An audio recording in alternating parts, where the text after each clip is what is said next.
Hi everyone. Today I will be discussing the financial and administrative aspects of becoming a parent and how my family plans to maximize the benefits available in Singapore. My research is based on the fact that I'm a first-time mom with an expected due date in August and that both my husband and I and the new baby are expected to be Singapore citizens. For ease, I have separated the matters into items to prepare before birth and after birth. Before birth, I will focus on the baby bonus scheme application, leave planning, insurance planning, and Medisave maternity package. For after birth, I will continue on birth registration, items to follow up on insurance matters, tax relief and rebates available, and my thoughts on child savings accounts available.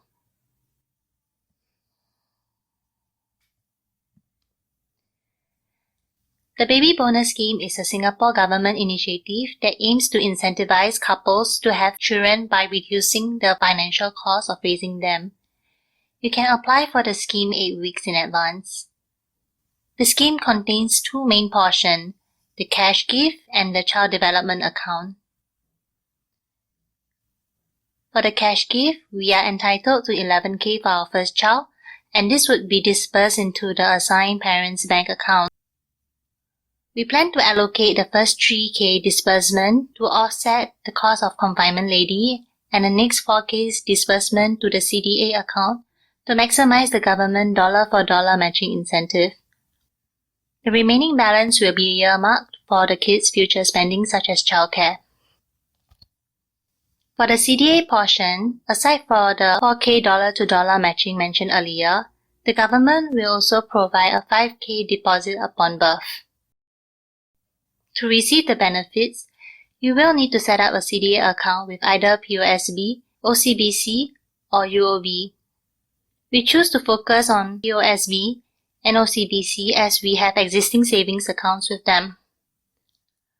For POSB, they provide higher interest rates if the balance in CDA is between 10 to 50K.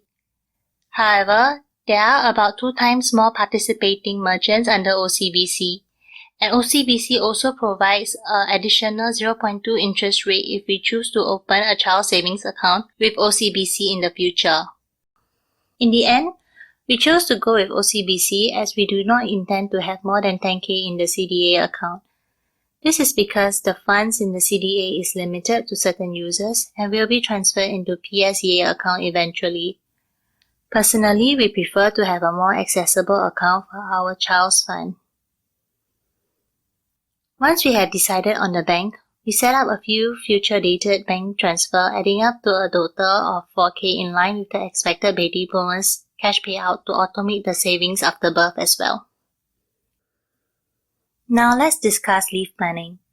For me, this was done when I informed my workplace after my first trimester. As expected, the biggest impact would be the parental leave. Under the parental leave, I'm entitled to 16 weeks of leave. My company allows for flexible leave, so I'm allowed to opt to take only the first 8 weeks as a continuous block. I can also elect to transfer 4 weeks to my husband if desired. For my husband, his company only allows for 2 weeks of paternity leave, but your company may have adopted the 4 weeks paternity leave incentive, so do check with your company. All of this has to be utilized within 12 months from the child's birth. Aside from parental leave, we also get 6 days of childcare leave per calendar year. Lastly, while this is not a new leave entitlement associated with having a new child, I have also consolidated all my existing leave that I am entitled to that will be expiring within this calendar year to consider when planning my leave after birth. In the end, aside for the first 8 weeks of maternity leave, which I have to take from the birth of my child, I choose to prioritize my childcare leave and annual leave over the remaining 8 weeks of maternity leave. This is because my expected due date is in August and I will not be able to clear both my childcare and annual leave for the current calendar if I were to prioritize my full 16 weeks first. After discussion, we also did not choose to transfer the 4 weeks of maternity leave to my husband due to his work commitments. Moving on, let's discuss CPF and insurance-related matters. We are planning to get insurance for 3 main categories. However, I will not be going into the exact insurance plan as I'm not a financial advisor and do not have an in-depth knowledge on the policies available on the market. Firstly, we got prenatal insurance to cover pregnancy complications and congenital illnesses. While we got it during week 16 of our pregnancy, you can get it as early as week 13. In our case, our prenatal insurance will convert into basic life insurance and critical illness plan for the child once the policy holder is updated. Hence, we have lumped the life insurance under this category as well. Under health insurance, our main focus is on hospitalization plan and personal accident, as our prenatal insurance also provides some critical illness coverage. For hospital plan in particular, our child will be entitled to 4K of Medisave upon birth and will be covered under Medishield automatically as a Singapore citizen. However, we decided to top up with private integrated shield plan to provide our child with more comprehensive coverage in case of hospitalization. Lastly, we also intend to get an endowment plan for our child's future education. This is because some endowment plans comes with premium waiver riders under which the insurance company will cover the cost of premium should something unfortunate happen to us. While the private integrated shield plan, personal accident plan, and endowment plan can be applied only after birth, we've decided to reach out to our insurance agent 1 month before the expected due date to decide on the insurance policies to expedite the process after birth. Lastly, there is the Medisave maternity package where we can use Medisave to cover some of the pre-delivery, delivery, and admission costs. Based on the maternity tours we have joined, you can generally opt to use the Medisave upon admission and the hospital will process the claim on your behalf. However, for the pre-delivery expenses, you will need to submit the bill separately to the hospital in order for them to help to process the claims. For birth registration, we will do this immediately after birth. For this, you will need to download the Life SG app. After filling in the required information, a birth certificate will be made available after 90 days. You can also apply for a free passport once the birth certificate number is obtained, as long as the application is made before the child's first birthday. Lastly, I will also apply for library membership card to borrow books for my child.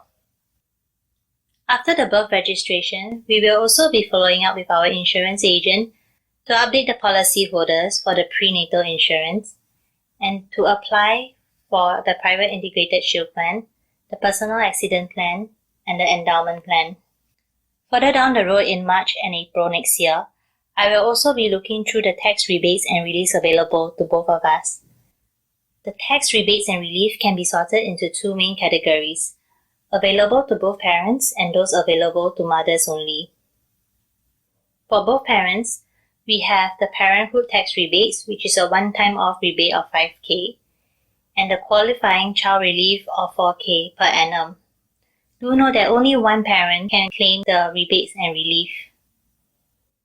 For the mothers, we have the working mother child relief, which covers 15% of my earned income per annum, the foreign domestic worker levy relief, under which I can claim up to 2 times the levy paid per annum, and lastly, the grandparent caregiver relief of 3K per annum.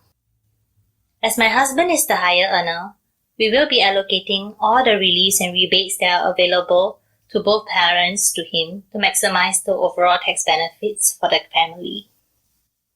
Lastly, I will cover my thoughts on the existing child savings accounts available. This account will be mainly used for the collections of the child's angpao in the near future.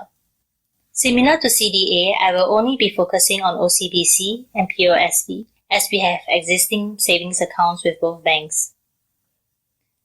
Under POSB My Account, the main benefit is the Smart Buddy app, which integrates smart devices and apps to monitor your child's spending.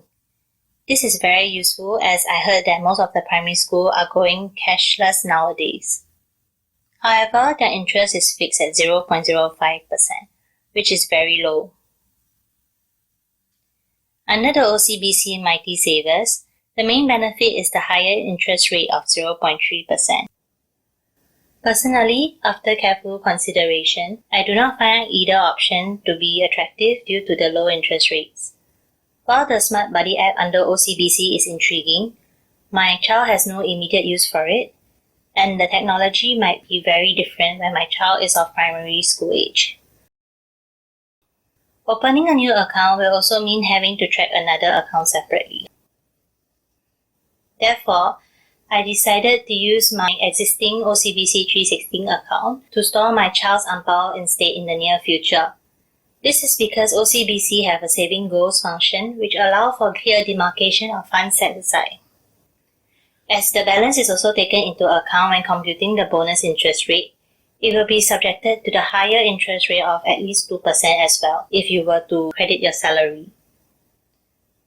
That being said, we do intend to set up a child savings account for our kid in the long run to cultivate a saving habit. By that time, we will probably prioritize a child saving account that comes with something similar with the Smart Buddy app due to the trend towards a cashless environment in the primary schools. Any difference arising from the interest is likely to be minimal as well.